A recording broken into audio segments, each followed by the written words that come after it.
जो हमने एक्सपेक्ट की थी 50 या 55 एप्लीकेशंस आएगी, तो उस मोमेंटम को मेंटेन करने में आज का ये बजट की घोषणा बहुत महत्वपूर्ण है। सेकंड, इलेक्ट्रॉनिक्स एंड आईटी में सेमीकंडक्टर का मिशन का सेकंड वर्जन सेमिकॉन 2.0, जिस तरीके से सेमिकॉन 1.0 ने भारत में एक बिल्कुल नई इंडस्ट्री, फाउंडेशनल इंडस्ट्री एक नई बनाई है, और जिस तेजी से इकोसिस्टम डेवलप हो रहा है, उसी मोमेंटम को मेंटेन करते हुए सेमिकॉन 2.0, जिसमें बहुत बड़ा फोकस दिया जाएगा जो मशीनें यूज़ होती है सेमीकंडक्टर को मैन्युफैक्चर करने में, उन मशीनों को भारत में डिज़ाइन करें, भारत में मैन्युफैक्चर करें, और साथ ही साथ जो मटेरियल्स यूज़ होते हैं सेमीकंडक्टर के मैन्युफैक्चरिंग में, उन मटेरियल्स को भारत में मैन्युफैक्चर करें, और डिज़ाइन का बहुत बड़ा इकोसिस्टम बने, और टैलेंट के लिए जो काम अभी तक हुआ है उसको और भी बेहतर बनाए। तीसरा, मेटी में बड़ा अनाउंसमेंट है आईटी सर्विसेज के लिए। हम सब जानते हैं आईटी सर्विसेज आज भारत की सबसे बड़ी एक्सपोर्टेड सर्विस आइटम है। 220 बिलियन डॉलर से ज़्यादा के एक्सपोर्ट्स हैं। इसके लिए बहुत सिंप्लीफिकेशन किया गया है। सेफ हार्बर, एक्सेलरेटेड एपीए, एक प्री डिफाइंड मार्जिन 15.5% का थ्रेशोल्ड को इंक्रीज करना, कई तरह के जो इंडस्ट्री के पॉइंट ऑफ व्यू से बहुत इंपॉर्टेंट सिंप्लीफिकेशंस थे, वो सारे सिंप्लीफिकेशन आज इसमें किए गए। और फोर्थ मेटी से रिलेटेड पॉइंट है, वो है डेटा सेंटर्स का, एआई डेटा सेंटर्स का। जैसा हम सब जानते हैं, एआई के आर्किटेक्चर में 5 लेयर्स होते हैं। उसमें जो इंफ्रा लेयर है, इंफ्रा लेयर में डेटा सेंटर्स का बहुत महत्वपूर्ण रोल है, और ऑलरेडी $70 बिलियन का इन्वेस्टमेंट भारत में जिस पे काम चालू हो चुका है, और 90 बिलियन के आसपास का टोटल अनाउंसमेंट है। और आज जो डेटा सेंटर्स के लिए 2047 तक टैक्स हॉलिडे अनाउंस हुई है, उससे भारत एआई का सबसे बड़े हब बनने वाली अपॉर्चुनिटी में शामिल होता है। और भारत में टैलेंट वैसे भी दुनिया में सेकंड नंबर पे है, और वैसे भी भारत एआई के टॉप 3 कंट्रीज में है। आज के इस अनाउंसमेंट से और आईटी सर्विसेज के सिंप्लीफिकेशन से भारत की आईटी सर्विसेज दुनिया भर में हर कॉरपोरेशन को, हर एंटरप्राइज को, सभी को maximum services Bharat, AI based services Bharat से ही प्रोवाइड होगी। तो मेटी से रिलेटेड ये 4 बहुत बड़े अनाउंसमेंट्स हैं। दूसरा, आईएनबी मिनिस्ट्री से बड़ा अनाउंसमेंट है ऑरेंज इकोनॉमी से रिलेटेड। हम सब जानते हैं पिछले साल वेव्स में एक नया पैमाना खड़ा किया माननीय प्रधानमंत्री जी ने सारी दुनिया के सामने। क्रिएटर्स इकोनॉमी का एक ऐसा नया एग्जाम्पल सेट किया, और IICT, Indian institute of creative technologies, जो आईआईटी, आईआईएम, एम्स की तर्ज पे बन रही है, उसको स्थापित किया पहला कैंपस मुंबई में। तो अब आईआईसीटी को जोड़ा जाएगा 15,000 हाई स्कूल्स के साथ और 500 कॉलेजेस के साथ क्रिएटर्स लैब। जैसा आपने देखा टेलीकॉम में 100 यूनिवर्सिटीज़ में 5G लैब बनी, सेमीकंडक्टर में 315 यूनिवर्सिटीज़ में ईडीए टूल सेमीकंडक्टर लैब बने। वैसे ही अब क्रिएटर्स इकोनॉमी, ऑरेंज इकोनॉमी में 15,000 हाई स्कूल्स और 500 कॉलेजेस में क्रिएटर्स लैब्स बनेंगी। इससे 20 लाख एम्प्लॉयमेंट क्रिएट होगा।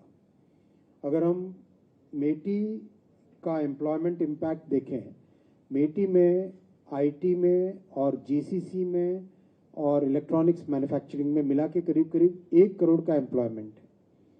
आज के अनाउंसमेंट से ये 1 करोड़ का एम्प्लॉयमेंट बहुत सिग्निफिकेंटली बढ़ेगा, सब्सटैंशियली बढ़ेगा, और ऑरेंज इकोनॉमी में नया एम्प्लॉयमेंट क्रिएट होगा।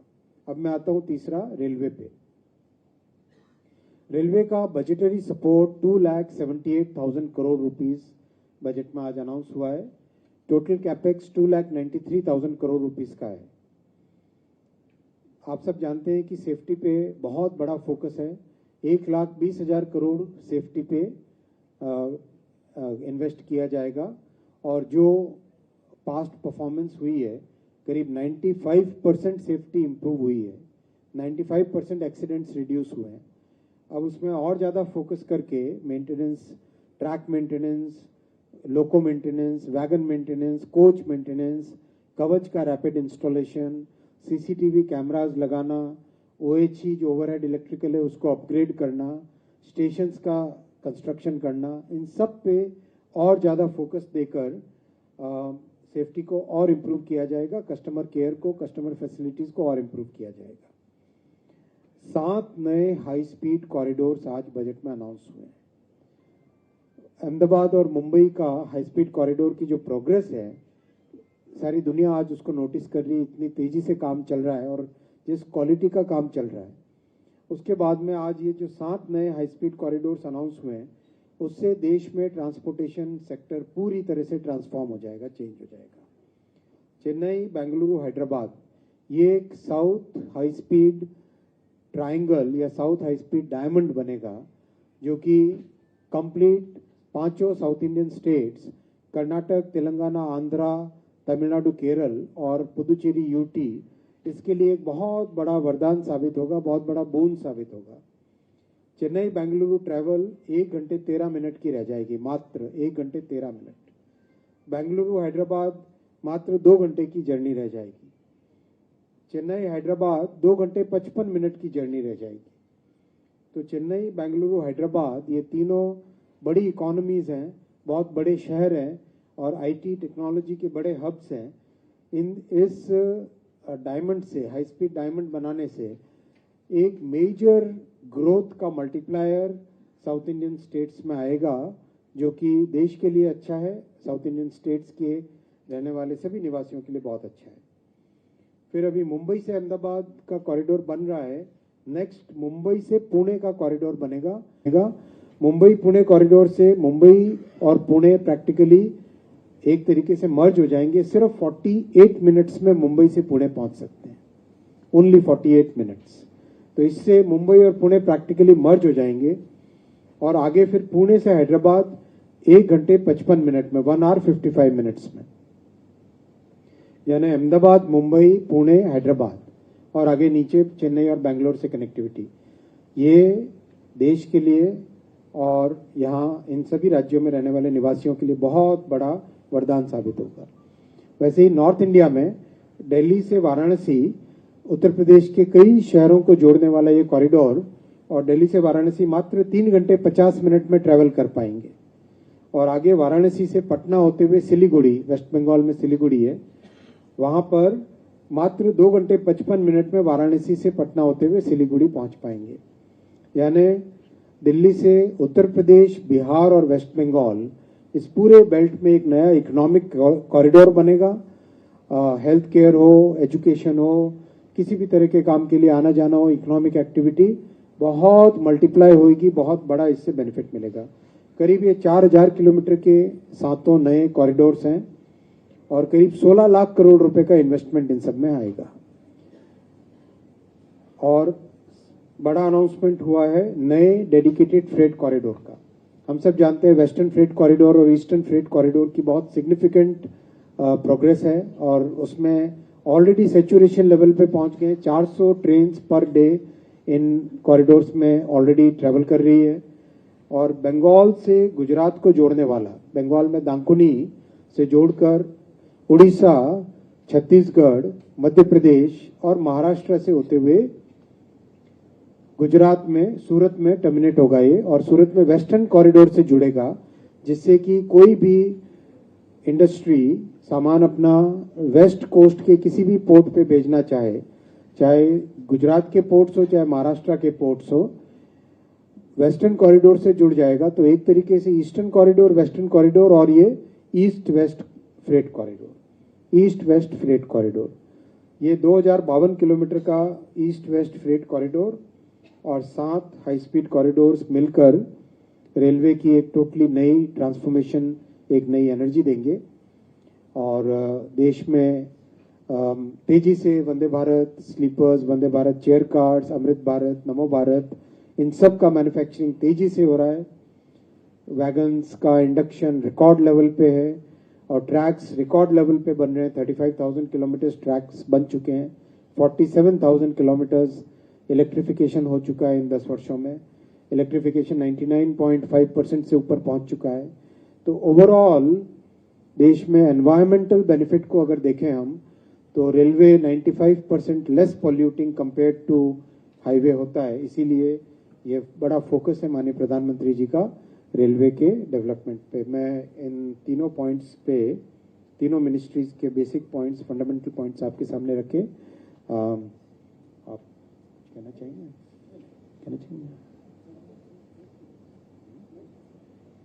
तो क्वेश्चंस लेते हैं फिर हम, और क्वेश्चंस का पैटर्न वही रखेंगे, एक तरफ से चालू करते हैं, first row, second row, third row, फिर first row, second row, third row, ऐसे करके चालू करते हैं। फर्स्ट रो में तो ऑफिसर्स बैठे, second row Ashmit.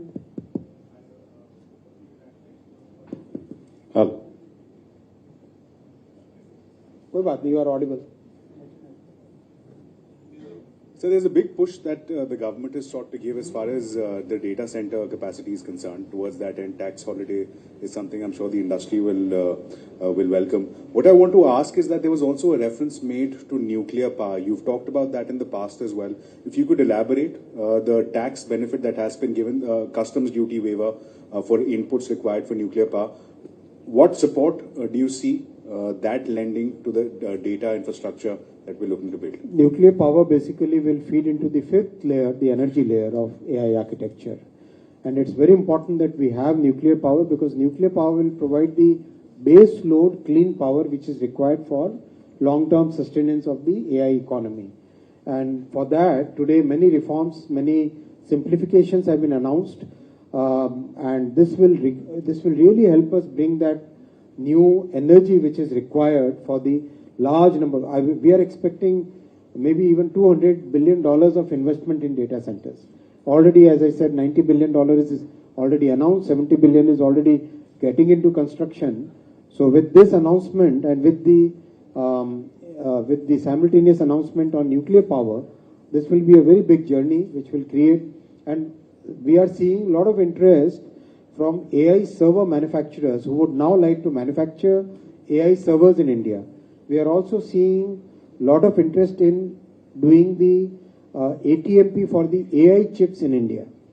And in future, we'll definitely be looking at having our own AI chips. So this way, all the 5 layers, the services layer, the model layer, the chip layer, the infra layer, and the energy layer, all of them get covered because of these announcements. So, Ovik from Money Control. So, just in the METI's budget document, there was not mention of the mobile manufacturing PLI. Just wanted to know the future roadmap for this PLI scheme. Well, we are talking to the industry. Once things are finalized, we'll share it. Okay, sir. Thank you. Sir, this is Somnath from Sangbad Pratidin newspaper Bengal.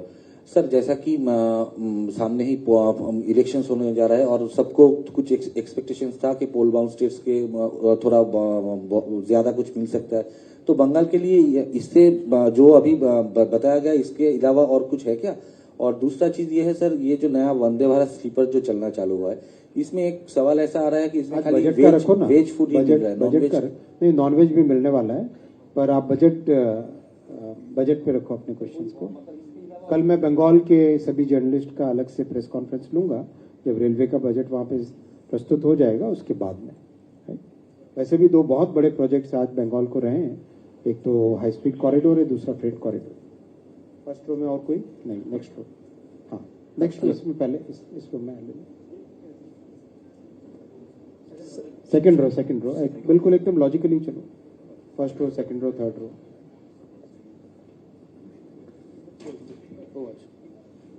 Hi sir, this is Shubhan from the Economic Times. Because we are talking about the data centers in such details, if you can give some details as to what exactly this new tax holiday will entail, and should we now expect a national data center policy, a revised, revamped one?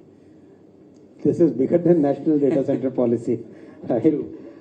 This is a very major announcement, as I've said right in the beginning, and this will bring huge amount of investment. This will create a lot of multiplier impact.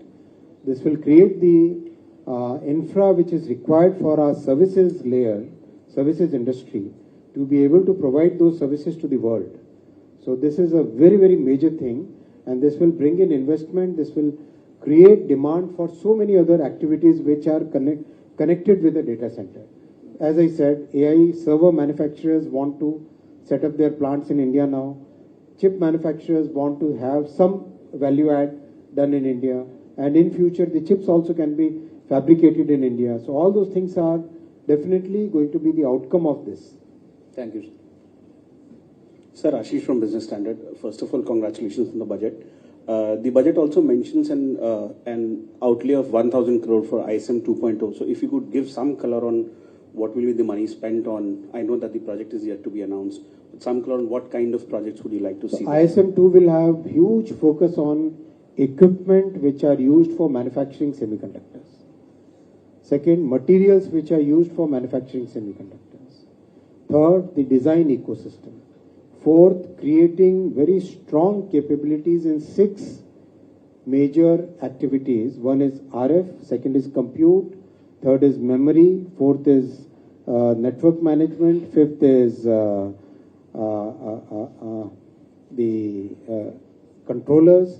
So basically we have identified 6 systems which can be used to design any electronics system going forward. So can we have complete chipsets for that entire, for these subsystems? Once we have that, then we can use that for every major manufacturing that we require. For example, in the strategic sector, in transportation sector, electric vehicles, consumer electronics. So everywhere we can use a combination of these 6 systems. So we'll be putting a huge focus on that. Then the design system, the design ecosystem, as we have said earlier, we would like to have 50 major design companies, startups come up in a country, and of course one of them or 2 of them will become Qualcomms of the world or AMD or Intels of the world. Yeah, Yes. This row wise, go row wise.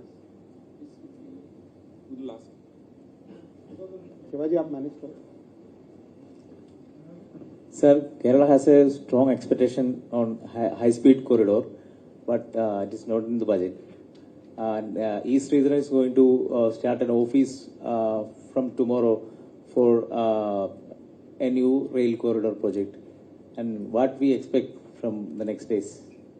Kerala, there are so many projects which are already announced, and we are taking up that. We need to have support from the state government. So tomorrow when I do the press conference of regions, I'll announce it. Sir नमस्ते, सुजीत ठाकुर दैनिक भास्कर से। ये budget के लिए पहले बधाई आपको, और दूसरा मैं ये जानना चाह रहा था कि ये जो बजट आज आया है, ये ऐसा लग रहा है कि ये लॉन्ग टर्म के लिए बहुत बेनिफिशियरी है, लेकिन करंट फाइनेंशियल ईयर में आम पब्लिक को इससे कैसे लाभ मिल रहा है, कुछ बता पाएंगे इस बारे में? कांग्रेस के टाइम में मात्र 2 लाख रुपए का इनकम टैक्स का बेनिफिट मिलता था, छूट मिलती थी। मोदी जी ने 12 लाख रुपए की छूट दी है। तो ये बहुत बड़ी आम जनता को, हर एक मध्यम वर्गीय परिवार को बहुत बड़ी छूट, बहुत बड़ा बेनिफिट। जीएसटी का भी बेनिफिट दिया है, और जीएसटी और इनकम टैक्स का मिला के दोनों ही हमारे हर मध्यम वर्गीय परिवार और हर लो इनकम परिवार के लिए बेनिफिट्स है। नेक्स्ट आगे बढ़े।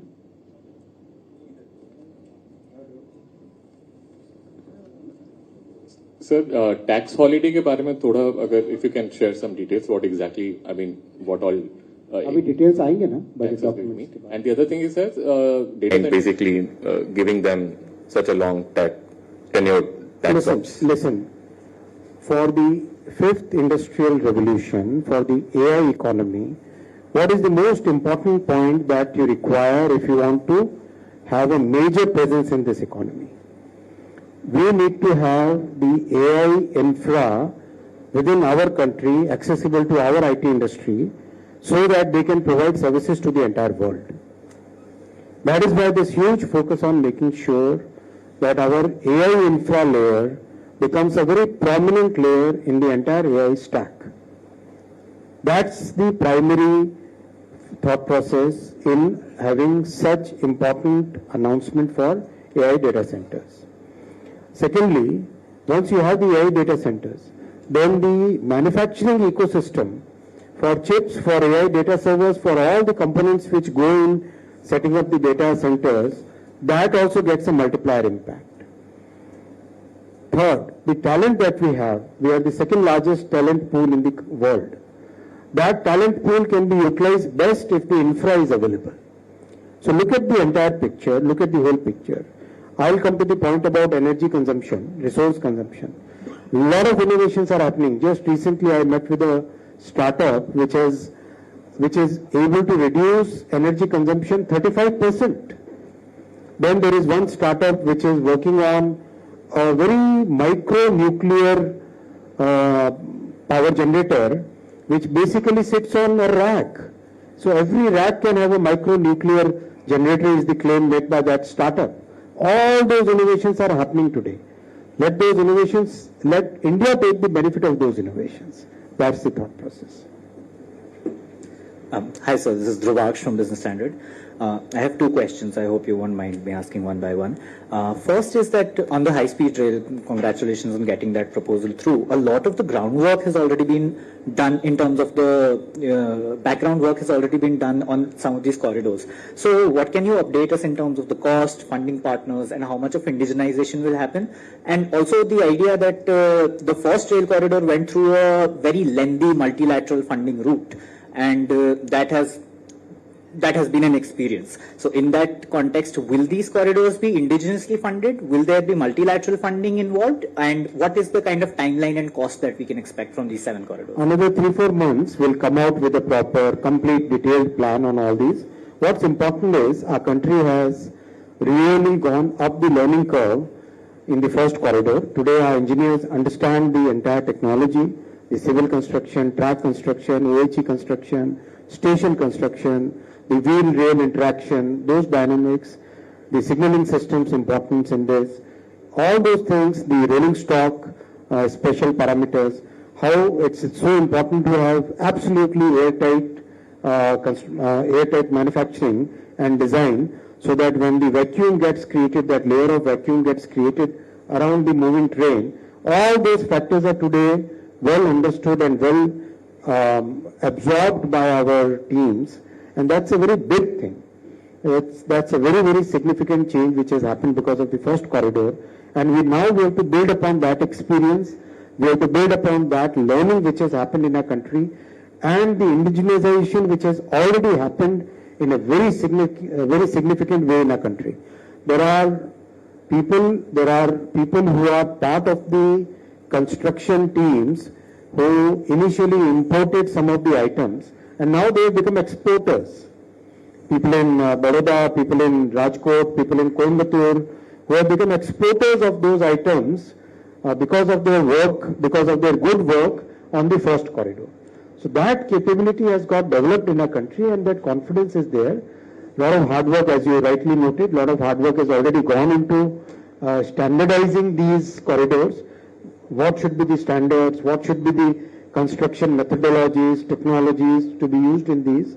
So that way the learning curve is already behind us.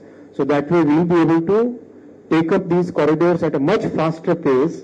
And like in the first corridor, we'll be making them elevated so that there is least disruption to the people living on both sides of the corridor, and the movement of people, movement of cattle, movement of vehicles that can continue to remain undisrupted because of these. What's important is all these 7 corridors will bring about significant economic activity along the corridors. As we have seen in Japan, in South Korea, in Taiwan, in China, wherever the high-speed corridors have been built, the economic activity along the corridors significantly increases.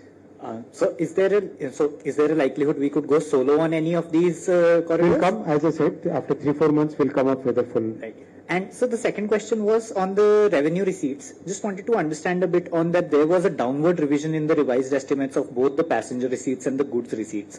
And just wanted to understand, of course, you've mentioned in the past that a lot of work is ongoing right now, and that sometimes causes a temporary lull. So just wanted to understand what is the roadmap going forward in terms of revenue receipts, both in terms of passengers and freight as we Revenue and freight, revenue both from passengers and freight is increasing substantially. As you know, we have already become the second largest freight carrier in the world at 1.6 billion tons. This year we are going to cross 1.65 billion tons, which places us very comfortably as the second number. There is no third is now around 1.5. So that gap is now significantly increasing between second and third. And in terms of passenger, we are crossing this year about 730 crore passengers, and large number of special trains are being deployed to cater to the to the seasonal high demand periods.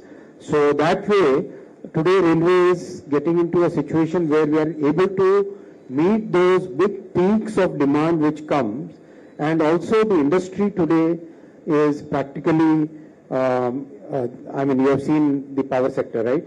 The thermal power sector, gone are those days when we had to see those news reports where 5 दिन का कोयला बचा है, 2 दिन का कोयला बचा है. Gone are those days, right? Every power plant has enough power, enough coal or enough raw material required for generating power, and we are in a position to meet any demand in surge in demand of power. नमस्कार sir, Krishna Mohan Sharma. 2 छोटे-छोटे सवाल हैं sir. एक सवाल की high speed corridor जो हम 7 बना रहे हैं, तो क्या ये साइमल्टेनियसली आएंगे या एक-एक करके आएंगे? एक. और दूसरा, ISM 2.0 की आपने बात की, तो नोड 2 और 3 के मामले में हम सेल्फ रिलायंट इंडिया कब तक हो जाएंगे? 2047 तक भारत को विकसित बनाना है, तो इन 7 कॉरिडोर्स को तेजी से काम करना पड़ेगा, साइमल्टेनियसली करना पड़ेगा, एक साथ ही बढ़ाना पड़ेगा और तेजी से आगे बढ़ेंगे. इसमें इंडस्ट्री की भी कैपेसिटी बढ़ी है और टीम की भी कैपेसिटी बहुत बढ़ी है, लर्निंग बहुत हुई है. तो जैसा मैंने कहा आपको, देश में लर्निंग कर्व के ऊपर हम चढ़ चुके हैं ऑलरेडी, और आगे तेजी से इसमें जाना है. Many of those difficulties are behind us now. Now we understand this technology, this project very well. तो अब आगे तेजी से इसमें बढ़ेंगे. सेमीकंडक्टर का आपने कहा ये 20 साल की जर्नी है टोटली. माननीय प्रधानमंत्री जी ने डे 1 से कहा था कि multi year multi decade plan इसमें बनाना है. इसीलिए सेमीकंडक्टर 1 का जो डिजाइन था, वो डिजाइन था कि इकोसिस्टम की स्टार्टिंग करना, कैसे इंडस्ट्री की शुरुआत हो. 2 की जो डिजाइन है वो इक्विपमेंट पे और मटेरियल्स पे और डिजाइन पे फोकस्ड है. 3 की डिजाइन और अलग होगी. तो एक complete ecosystem, complete each and every element of this semiconductor industry वो हमारे देश में स्थापित हो जाए और कई कई वर्षों तक भारत को इसका बेनिफिट मिलता रहे. उसी थॉट प्रोसेस से आगे बढ़ रहे हैं. Hello sir, this is Dibyendu from Vartaman Patrika. Actually sir, I have 2 questions. One is what about the operating ratio for this financial year? Numbers होंगे अकाउंट के, उसमें देख लेना ना. Okay, and the second one is sir, out of this 1,20,000 crores for the safety, how much will be spent for the Kavach implementation? Thank you sir. सारी detail accounting आपको दे देंगे. आगे चलो.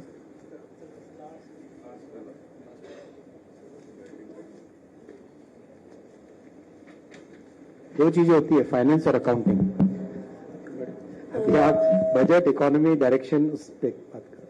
Hello sir, my name is Deepika from dynamite news. Sir, मेरा सवाल है कि यात्रियों की सुरक्षा और वरिष्ठ नागरिकों की छूट को लेकर क्या प्रस्ताव है? यात्रियों की सुरक्षा के लिए बहुत बड़े एफर्ट्स लिए गए. आप सब जानते हैं कि कॉन्सिक्वेंशियल एक्सीडेंट्स में 95% के आसपास की कमी आई है, जो कि बहुत सिग्निफिकेंट है.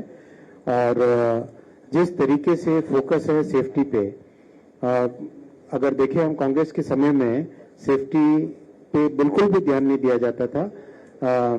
171 एक्सीडेंट साल के होते थे एवरेज, यूपीए के 2004 से 2014 के पीरियड में.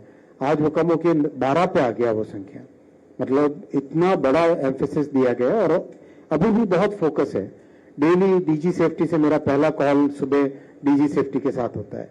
तो लगातार फोकस है रूट कॉज में जाना, सिस्टम्स इंप्रूव करना, मेंटेनेंस प्रैक्टिसेस को इंप्रूव करना, हर तरीके से, चाहे टेक्नोलॉजी अपग्रेड करनी हो, चाहे प्रोसेसेस अपग्रेड करने हो, चाहे ट्रेनिंग का लेवल, चाहे स्किल का लेवल, इन सब पे बहुत बड़ा फोकस है.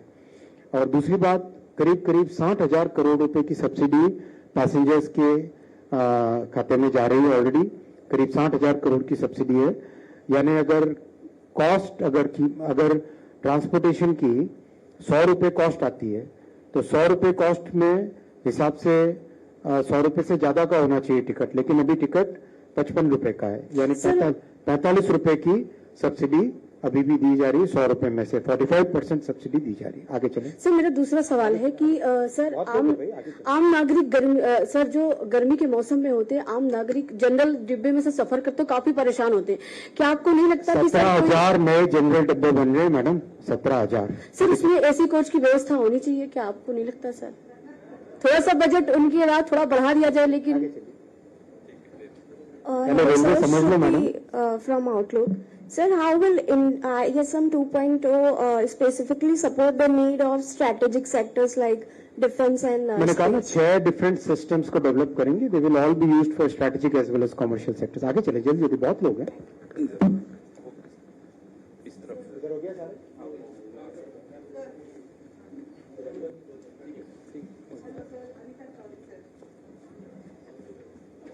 Hello sir, Anita Chaudhary sir. मेरा कोई क्वेश्चन नहीं है, बस क्वेरीज है सर।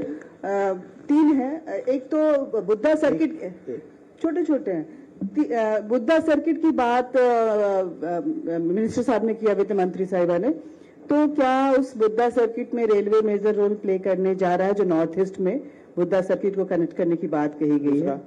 दूसरा कि स्टार्टअप्स के लिए क्या कुछ नया रहा? तीसरा बस ऐसे कि ये जो कंटेंट क्रिएटिव लैब्स जो आप बनाने जा रहे हैं, उसमें रोजगार के लिहाज से और कंटेंट क्रिएटर्स को कितना फायदा होगा? ऑर्डर में जाता हूँ। कंटेंट क्रिएटर्स ऑरेंज इकोनॉमी में करीब 20 लाख रोजगार बढ़ेगा। दूसरा आपका था क्वेश्चन, ऐसे ही था। स्टार्टअप्स का तो लगातार हर बजट में आप देख रहे हैं, पिछले दशक में 400 से बढ़कर 2 लाख से अधिक स्टार्टअप्स हो चुके हैं। टॉप 3 स्टार्टअप इकोसिस्टम्स में भारत जुड़ चुका है। और टूरिज्म, पहला जो आपका प्रश्न था, टूरिज्म के हर एक मैटर के साथ रेलवे क्लोजली जुड़ के काम करेगा। सर, मैं प्रमोद शर्मा, जलते दीप, जोधपुर से। ये जो राजस्थान में जो टूरिज्म काफी बढ़ रहा है, रेलवे इसके लिए काफी मददगार हो सकती है। दूसरा, कितने स्टेशनों का नवीकरण किया है और कितने स्टेशन राजस्थान का अलग से जब प्रेस कॉन्फ्रेंस होती है। सर, संतोष दुबे बोल रहा हूँ, यूएनआई वार्ता से हूँ मैं। ये आपने जो लक्ष्य रखा है कुछ समय तक 2030 तक वेटिंग के टिकट का वो खत्म करने के लिए, क्या रेलवे की ओर से कोई नई रेलों की घोषणा होने वाली है? कल आपने बताया लगातार आगे बढ़ रही है ना, लगातार बढ़ रही है। अभी तो वेस्ट बंगाल में 1 दर्जन से ज्यादा ट्रेन स्टार्ट हुई है अभी हाल ही में, आपकी जानकारी में है? जी जी हाँ। तो sir, Siddharth, east west corridor जो डेडिकेटेड फ्रेट कॉरिडोर जिसका इसमें जो है बजट में घोषणा की गई है, तो उससे बंगाल को कितना फायदा होगा, गुजरात को कितना फायदा होगा, और बीच वाले स्टेट कौन कौन से हैं जिनके? सबका साथ सबका विकास। सर, मैं बिलाल हूं, एबीपी न्यूज से। सर, जो 7 हाई स्पीड रेल कॉरिडोर की टाइमलाइन और लॉजिस्टिक एस्टिमेटेड कॉस्ट के बारे में प्लीज बता दीजिए। और वित्त मंत्री की जबान से हमने 1.5 घंटे का बजट का भाषण सुन लिया, लेकिन रेलवे के लिहाज से इस करंट फाइनेंशियल ईयर में आम आदमी के लिए क्या है इस बजट में, ये प्लीज बता दीजिए। आपका भी एक साथ लेने। सर, मेरा Arun Kumar Das. Sir, Japanese collaborations did not work to our expectation, it is understood now. नहीं, बहुत अच्छा चला है। But whatever the delayed and all that, for this 7 Uddhav Thackeray ji के खाते में है। For these 7 corridors, should we expect some Chinese collaboration or German, something like that? अरे भाई, भारत के साथ काम करो ना यार, काहे को? So it will totally Indianized. स्वदेशी हो जाओ। So it will totally make in India. Mindset निकालो अपने माइंड से। No, you want to say that all 7 corridors will total make in India? ये भी मेक इन इंडिया ही हो रहा है ना सारा। अभी आप देख रहे हो वो जितनी बड़ी बड़ी क्रेन्स हैं, वो कहाँ बनी है? The technology transfer. वो जो बड़ी जो क्रेन्स हैं कंस्ट्रक्शन में आ रही है, कहाँ बनी बताओ? इंडिया। नहीं, कहाँ बनी बताओ? तो क्विज लेता हूँ भाई मैं। आप लोग प्रश्न पूछते हैं, मैं भी तो पूछूं आपको। Sir, what is your question sir? Sir, ये जो बुलेट ट्रेन के प्रोजेक्ट में जो बड़ी बड़ी क्रेन्स लग रही है ना, गैंट्री लिफ्ट करने वाली, तो कहाँ बनी है? सम ऑफ देम। सर, कोई हाथ खड़ा करो। सर, LNT बताओ कहाँ बनी? Is it? I don't know. थोड़ा भारत के बारे में ज्यादा जानकारी रखना सीखो मेरे दोस्त। Sir, Subhash is it make in India? Sir,